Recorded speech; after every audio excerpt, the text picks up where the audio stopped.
اب اہل بیت ہیں کون؟ مسلمانوں نے بہت ساری باتیں کی ہیں، حتیٰ تفسیر در منصور میں اس کا ذکر آیا ہے، اور روایت میں کہا گیا ہے کہ اہل بیت سے مراد کون ہیں؟ ہم علی و فاطمہ والحسن والحسین۔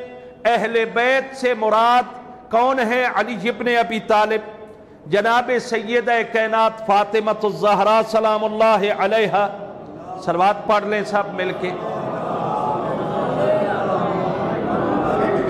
اور جناب امام حسن علیہ السلام اور امام حسین علیہ السلام وذریۃ الحسین، یہ ساتھ میں روایت میں ہے کہ امام حسین علیہ السلام کی ذریت سے جو ائمہ ہیں وہ بھی اس آیت کے مصداق ہیں۔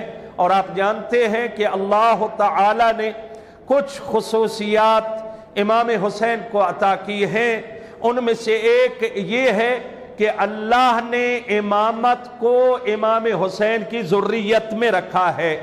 امام حسین کے بعد جتنے ائمہ ہیں وہ حسینی ہیں، اس لیے سادات حسینیہ آپ کو دنیا میں زیادہ ملے گی۔ ایک صلوات پڑھیں نا بلند آواز سے۔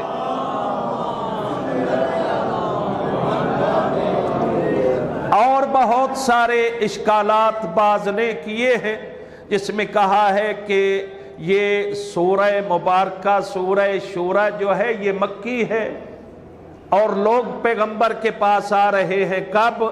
مدینہ میں، انشاءاللہ اس کا بھی۔ اور دوسرا ہے کہ مکہ میں نازل ہوئی ہے، تو جو آپ اہل بیت کہہ رہے ہیں ان میں سے کچھ کا وجود ہی نہیں تھا، مثلا حسن و حسین کا وجود ہی نہیں تھا، تو وہ کیسے اس آیت کے مصداق ہو گئے؟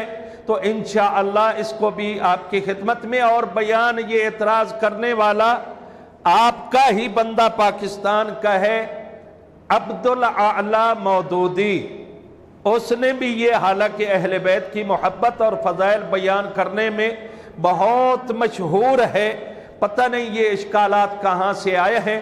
انشاءاللہ اگلے دروس میں ان اشکالات کا بھی جواب آپ کی خدمت میں پیش کریں گے۔